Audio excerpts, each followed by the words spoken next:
Сколько по времени это будет занимать вам поклеить машину? Как ее полностью заказали или... Ні,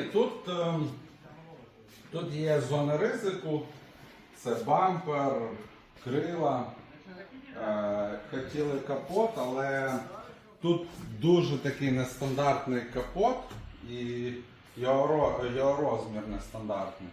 І ми якби з клієнтом не домовились по ціні.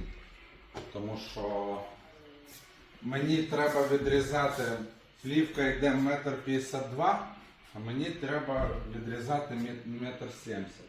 І тобто, якщо я відріжу так плівку на 1,70 м, то в мене 80 см на 1,70 м залишиться лишнім. Угу. Тобто, Нема куди його... інший раз я його використаю, я не знаю, а це 1,70 м